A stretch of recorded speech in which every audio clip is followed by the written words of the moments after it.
भगवान ने इंद्र की पूजा को बाधित करा करके गिरिराज की पूजा कराई। गिरिराज कोई और नहीं, साक्षात गोविंद का ही प्रतिबिंब है, गोविंद का ही स्वरूप है।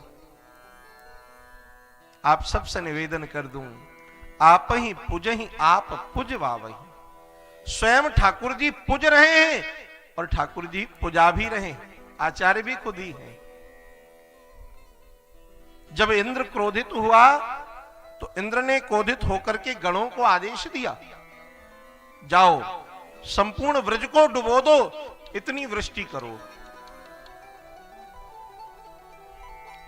और मेघमाला जो इंद्र के गण हैं वो आए कि गणम संवर्तकम नाम मेघा नाम चांतकारिणाम इंद्र प्रचोदयात् क्रुद्धो वाक्यम चाहे शमान्युत। इतनी घनघोर वृष्टि करी उन गणों ने कि संपूर्ण व्रजमंडल में जल ही जल दिखाई दे रहा है, संपूर्ण व्रज में। कल यहां भी गिरिराज जी ने, इंद्र ने कृपा की थी, यहां भी थोड़ी बहुत वृष्टि हुई थी। प्रेम से बोलो जय श्री कृष्ण। पर देख लो ठाकुर जी की कृपा, वहां तो ठाकुर जी ने ब्रजवासियों को बचाया और यहां हम जैसे दास को भी ठाकुर जी ने सुरक्षित रखा, कहीं कुछ बिगड़ा नहीं, सब वैसा का वैसा ही है। हवा और वृष्टि तो घनघोर हुई। तो संपूर्ण व्रज में जब जलमग्न हो गया व्रज, तब ब्रजवासी गोविंद से कहने लगे, कन्हैया अब हमारी रक्षा करो। तो ठाकुर जी ने समस्त ब्रजवासियों को गिरिराज जी की शरण में बुलाया है। और 7 वर्ष के कन्हैया ने 7 कोस के लंबे चौड़े गिरिराज को अपनी नख पर धारण कर लिया है। बोलो गिरिराज धरण भगवान की जय। ठाकुर जी ने समस्त ब्रजवासियों को बुलाया, आओ सब गिरिराज की शरण में आ जाओ। सबरे ब्रजवासी जो ग्वाल बाल सखा थे ना, उनका वात्सल्य तो देखो। उन सबरे सखाओं ने अपनी अपनी लठियां निकाली और गिरिराज जी पर लगा ली कि हमने भी सहयोग कर रखा है। जब 1-2 दिन बीत गए तो मधुमंगल नाम का जो सखा है ना गोविंद का, उसने कहा, लाला तू थक गया होगा, एक काम कर, हाथ को नीचे कर ले, तान पूरा लगा दो, हाथ को नीचे कर लो, तुम थक गए होगे। ठाकुर जी ने कहा, यदि हमने हाथ नीचे किया तो आप संभाल लोगे? तो एक ब्रजवासी ने कहा कि दारी के का तेने संभाल राखो है, ये गाली है व्रज की, दारी के प्रेम की गाली है। दारी के का तेने संभाल राखो है, हम सबन ने तो संभाल राखो है, हटाए ले हाथ। ठाकुर जी ने कहा, फिर संभालियो भैया। और जैसे ही ठाकुर जी ने उंगली जरा सा ढीली करी तो महाराज जो लठियां ब्रजवासियों ने लगाई थी ना, वो सबरी लठ चट चट करके टूट गई। एक ब्रजवासी ने की, अरे लाला संभाल संभाल संभाल। तो ठाकुर जी ने फिर हाथ लगा दिया। मधुमंगल नाम के सखा ने कही, ये कोई सामान्य बालक ना है, ये तो जरूर विशेष है कछुया में। च्योरे कन्हैया जे बता, तेरे पे इतनी ताकत कहां से आई? मैं ब्रजभाषा बोलता हूं, आप सबको कहीं समस्या तो नहीं जाती समझने में? च्योरे कन्हैया तो पे इतनी ताकत कहां से आई, जे तो बता। हम सबन की लठियां चट्ट चट्ट टूट गई और तैने एक उंगली से धारण कर रखो है। तो ठाकुर जी ने क्या कहा कि कछु माखन को बल बढ़ो, कछु गोपन करी सहाय। श्री राधे जू की कृपा ते मैंने गिरवर लियो उठाए। ठाकुर जी ने कहा कि अपनी कोई सामर्थ्य ना है, कछु माखन को बल बढ़ो। इन ब्रज वनिताओं का जो चोरी किया हुआ माखन है ना, और नंद रानी यशोदा का जो माखन, उस माखन के प्रभाव से मेरे अंदर वो ताकत, वो बल आ गया। और कछु गोपन करी सहाय, कुछ आप लोगों ने सहायता की, उसका बल। अच्छा, और सारी कृपा तो ठाकुर जी कह रहे हैं कि श्री राधे जू की कृपा ते मैंने गिरवर लियो उठाए। राधा क्या है? श्रीमद् भागवत में श्री धर्मपाद स्वामी ने कहीं भी राधा शब्द का उल्लेख नहीं किया। पर एक बात आप सबसे निवेदन कर दूं कि क्या बिना राधा के भगवान रह सकते हैं? अब जरा समझना 5 मिनट में। राध साध संसिद्धौ धातु से राधा शब्द की व्युत्पत्ति होती है। भगवान की उपासना की 2 वृत्तियां हैं, या 2 धारा भी कह सकते हो। भगवत उपासना की 2 धारा है, एक है अंतर्मुखी धारा और एक है बर्हिमुखी धारा। तो भगवान बर्हिमुखी धारा के वश में नहीं है, अंतर्मुखी धारा के वश में है। और धारा का उल्टा कर दो तो क्या हो जाएगा? राधा। और ब्रज में तो संत कहते राधे राधे जपो चले आएंगे बिहारी। तो राधा का तो अलग ही वैशिष्ट्य है। अरे कहां तक कहें, श्री किशोरी जी की कृपा से ही ब्रज का वास मिलता है। वृंदावन में तो बिहारी जी को भी वास किशोरी जी की कृपा से मिला है। ब्रज की बड़ी महिमा है। और ब्रज में वास, एक बार अर्जुन के मन में इच्छा हुई कि हमें ब्रज का वास मिले, है तो गोविंद के सखा, पर ठाकुर जी से कही कि लाला मन में इच्छा है कि हम ब्रजवास करें। ठाकुर जी ने कही भैया ब्रज में हमें भी वास की आज्ञा लेनी पड़ती है। किससे आज्ञा लेनी पड़ती है? अरे जो ब्रज की अधिष्ठात्री है। कौन है ब्रज की अधिष्ठात्री? राधा साध्यम साधनम यस्य राधा, मंत्रो राधा मंत्रदात्री च राधा, कि सर्वं राधा जीवनम यस्य राधा, राधा राधा वाचिकं तस्य शेषम। श्री किशोरी जी ब्रज की स्वामिनी हैं। और कैसा है ब्रज? यदि जहां की मालकिन किशोरी जी हैं, वहां आगे आप कथा सुनोगे, गोपी गीत में गोपियां कहती हैं श्रयत इंदिरा सस्वदत्र ही। जहां साक्षात लक्ष्मी जी झाड़ू सेवा करती हैं, ऐसे ही है ब्रजभूमि। अरे तीनों लोकन से न्यारी,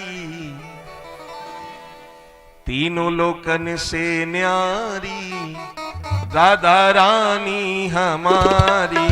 तीनों लोकन से न्यारी राधा रानी हमारी। तीनों लोकन से न्यारी राधा रानी हमारी। तीनों लोकन से न्यारी राधा रानी हमारी। राधा रानी हमारी महारानी हमारी। राधा रानी हमारी महारानी हमारी। राधा रानी हमारी तीनों लोकन से न्यारी राधा रानी हमारी। तीनों लोकन से न्यारी राधा रानी हमारी।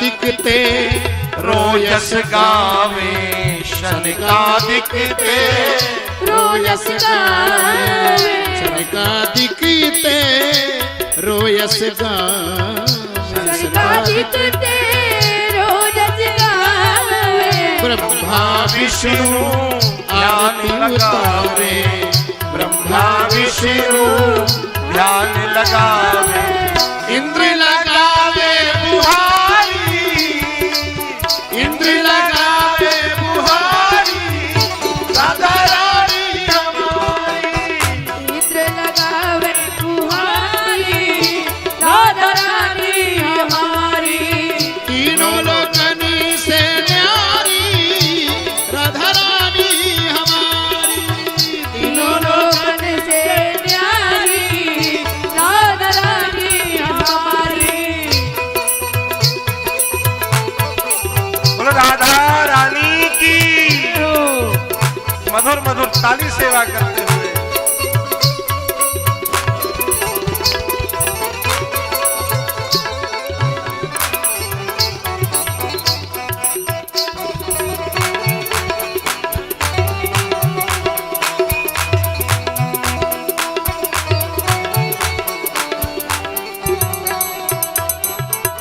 सर्वेश्वरी जगत कल्याणी सर्वेश्वरी जगत कल्याणी ब्रज की मालिक राधा रानी ब्रज की मालिक राधा रानी राधा रानी राधा रानी राधा रानी राधा रानी ब्रज की मालिक राधा रानी ब्रज की मालिक राधा रानी यहाँ न रहता भिखारी यहाँ न रहता कोई भिखारी राधा रानी हमारी मन रहता भिखारी राधा रानी हमारी तीनों लोकन से न्यारी राधा रानी हमारी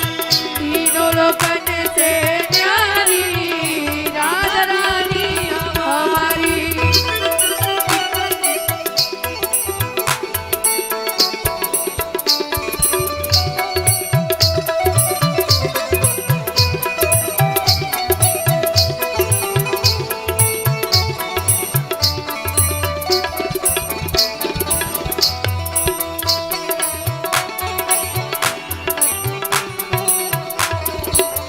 एक बार जो बोले राधा एक बार जो बोले राधा कट जाए जीवन की बाधा कट जाए जीवन की बाधा जीवन की बाधा जीवन की बाधा जीवन की बाधा जीवन की बाधा एक बार जो बोले राधा एक बार जो बोले राधा कट जाए जीवन की बाधा कट जाए जीवन की बाधा और कृपा करो महारानी राधा रानी हमारी कृपा करो महारानी राधा रानी हमारी तीनों लोकन से न्यारी राधा रानी हमारी तीनों लोकन से न्यारी राधा रानी हमारी तीनों लोकन से न्यारी राधा रानी हमारी तीनों लोकन से न्यारी राधा रानी हमारी बोलो राधा रानी की जय ठाकुर जी ने कही श्री राधे जो की कृपा ते मैंने गिरवर लियो उठाए। समस्त ब्रजवासी गिरिराज की शरणागति में गए। इंद्र ने संवाददाता लगाए थे कि जाकर देख कर आओ, ब्रज तो बह गया होगा इस जल में। महाराज संवाददाता आए तो देखकर गए, पता चला ब्रज में धूल उड़ रही है। इतनी वृष्टि का जल कहां गया? अगस्त मुनि को ठाकुर जी ने बुलाया और अगस्त मुनि से कहा भगवान जल पी जाइए। ये वही अगस्त मुनि हैं जिन्हें रामावतार में श्री रामभद्र जी ने भोजन कराया था और कहा था बाबा जल पीने के लिए कृष्णावतार में पधारना। जब भोजन ही इतना कर लिए थे रामावतार में तो बोले जल में तो समुद्र ही सूख जाएगा, तो कृष्णावतार में जल पिलाया है। ब्रज में धूल उड़ रही है। इंद्र को बोध हुआ, इंद्र आया तो गोविंद के चरणों में लौट गया, याचना करने लगा क्षमा की कि विशुद्ध सत्वम तव धाम शांतम तपोमयम ध्वस्त रजस्तमस्कम मायामयोयम गुण संप्रवाहो न विद्यते ते ग्रहणानुबंधा। इंद्र ने गोविंद के चरणों में साष्टांग लोट लगाई और कहा भगवान मुझे क्षमा कर दें, मुझसे गलती हो गई, मैं आपके वास्तविक विग्रह को पहचान नहीं सका। और क्या कहता है इंद्र कि पिता गुरुस्तुम जगतामधीशो दुरत्ययः काल उपात दंडः कि हिताय स्वेच्छा तनु भी समीहसे मानम विधुन्व जगदीश मानिना। देवराज इंद्र कहते हैं भगवान की स्तुति करते हुए कि पिता गुरुस्तुम जगताम धीशो, हे गोविंद आप जगत पिता, जगत के अधीश्वर हो, काल भी आपके भय से कालान्वित होता है। काल उपात दंडा, भगवान मैं आपको जान नहीं पाया, समझ नहीं पाया, अपराध हो गया, मुझे क्षमा कर दीजिए। इंद्र ने कुल 3 श्लोकों में स्तुति करी और ठाकुर जी ने क्षमा कर दिया। परीक्षित ने पूछा सुखदेव जी से कि भगवान ब्रह्मा जी ने 40 मंत्रों में स्तुति करी, ब्रह्मा जी को क्षमा नहीं किया ठाकुर जी ने, और आज मात्र 3 श्लोकों में याचना करी इंद्र ने तो गोविंद ने क्षमा कर दिया। सुखदेव महाप्रभु कहते हैं राजन, ब्रह्मा ने भगवान को भगवान के भक्तों से दूर किया, ग्वाल बाल सखाओं को हरण किया, और इंद्र ने भगवान को भगवान के भक्तों के समीप किया, इसलिए ठाकुर जी ने क्षमा कर दिया। इंद्र की तो मनोदशा बदल गई महाराज। इंद्र कहता अब मुझे स्वर्ग का भोग नहीं चाहिए, स्वर्ग का सिंहासन नहीं चाहिए, क्या चाहिए कि लग रही है आस करूं ब्रजवास, तलहटी गोवर्धन की मैं। इंद्र कह रहा है कि हे भगवान मुझे अब आपकी शरणागति चाहिए, मुझे ब्रज का वास मिल जाए, ऐसी कृपा कर दीजिए। ठाकुर जी ने इंद्र को क्षमा कर दिया।